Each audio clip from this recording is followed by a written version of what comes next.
Jangan pergi dulu dong. Ya udah sini. Nanti ya. Di awal kisah diperlihatkan seorang janda muda kesepian bernama Ajeng yang habis ngerujak kacang dengan pacar berondongnya bernama Pajar. Tak lama kemudian Ajeng dapat telepon dari anaknya yang bernama Sari untuk segera pulang ke rumah karena ada sesuatu yang akan dibicarakan. Sesampainya di rumah, Sari kemudian memberitahukan pada ibunya kalau dia mau ngenalin pacarnya yang sekaligus akan melamarnya. Sari mau ngenalin pacar Sari ke Mama. Tak berselang lama pacar Sari pun datang dan membuat Ajeng kaget bukan kepalang. Karena cowok tersebut ternyata adalah Pajar. Lelaki yang selama ini menjadi pujaan hatinya sekaligus pemuas kebun kacangnya. Sejak kapan kamu pacaran sama dia? Setahun, Mah. Setahun kata kamu. Karena gak mau kalau Pajar dimiliki cewek lain, Ajeng pun tidak menyetujui hubungan mereka dan kemudian pergi dengan perasaan kecewa. Mama gak setuju sama hubungan kalian, apalagi merestui pernikahan kalian.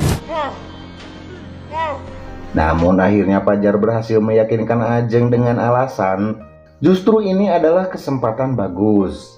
Dengan menikahi Sari maka akan mempermudah kita untuk selalu berduaan. Dan akhirnya dengan terpaksa Ajeng pun merestui hubungan mereka. Jadi Mama ngerestuin kita? Iya. Makasih ya, Ma.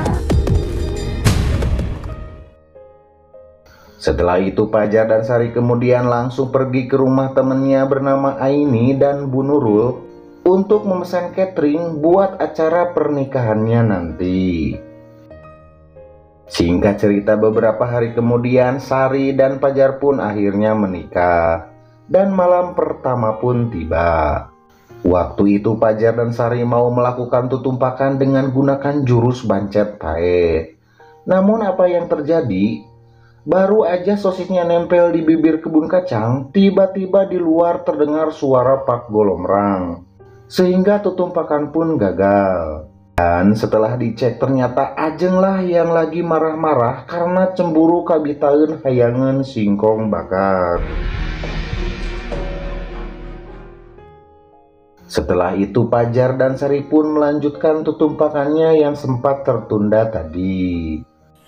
Mantap Mas, burungnya indah banget Mas, maknyus, jos, jos, ajib. Besok paginya Sari berangkat kerja, sementara Pajar mengantar Ajeng untuk berjualan emas, sehingga membuat warga pada kepo dengan kedekatan mereka, seperti ada hubungan sesuatu di antara mereka. Dan benar saja setelah sampai di rumah Pajar dan Ajeng langsung melakukan tutumpakan.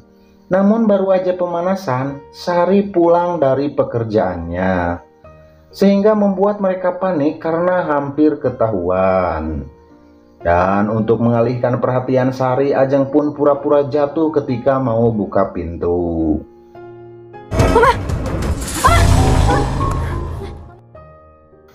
Pada suatu malam Pajar dan Ajeng pergi ke sebuah kafe.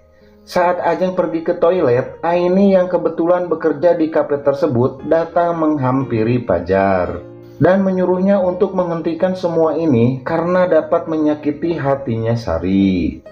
Namun Pajar malah marah sambil pegang tangan Aini. Dan kejadian itu kepergok sama Ajeng.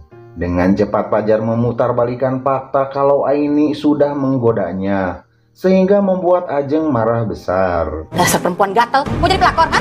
Beraninya kamu ganggu suami anak saya. Tak sampai di situ saja, Ajeng kemudian manyur sorangan dan segera memberikan gelasnya sama Aini, seolah-olah Aini lah yang melakukannya.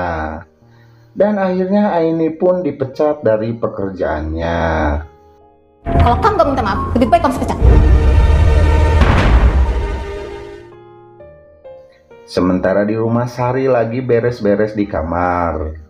Namun dia dikagetkan dengan penemuan cangcut mamahnya ngagoler di kamarnya. Sehingga membuat dia merasa aneh dan tanda tanya besar dengan keberadaan cangcut tersebut. Ini kan dalaman Mama, kok bisa ada di kamar aku? Tak lama kemudian Pajar pulang dan Sari pun langsung integrasi Pajar tentang keberadaan cangcut tersebut. Kenapa dalaman mama ada di kamar kita? Coba aku!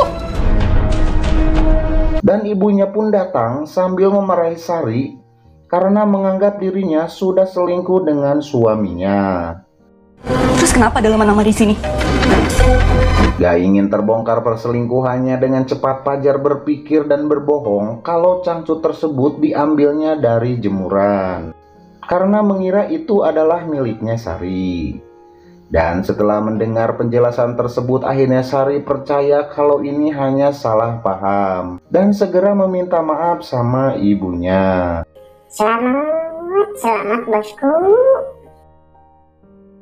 Tak lama setelah kejadian tersebut, Aini datang untuk meluruskan masalah yang terjadi tadi di kafe. Namun apa yang terjadi? Bu Ajeng malah memutarbalikkan fakta dan memberitahukan sama Sari kalau Aini tadi sudah coba-coba menggoda Pajar. Dan yang lebih parahnya lagi, Pajar juga memfitnah Aini. Selain menggodanya, dia juga tadi sudah menyiram ibunya, sehingga membuat Sari marah dan membenci Aini. Aku nggak mau dengar penjelasan apapun lagi dari kamu. Kebencian Sari pada Aini semakin memuncak ketika dia melihat Pajar dengan Aini sedang berduaan di sebuah taman, bahkan sampai digamparnya. Gak mau berlarut-larut permasalahannya dengan sahabatnya Aini, Sari akhirnya mengajak Aini untuk ketemuan di sebuah taman demi meluruskan semua masalah yang sebenarnya terjadi dengan menggunakan kepala dingin. Dan mereka pun akhirnya baikan lagi. Setelah permasalahan yang satu selesai, Sari justru dihadapkan dengan masalah yang lebih besar lagi. Sayang, ambilin handuk dong. Sewaktu pulang dari taman, Sari memergoki suaminya lagi mantap-mantap di kamar mandi dengan ibunya sendiri, sehingga membuat Sari marah besar dan minta cerai sama Pajar.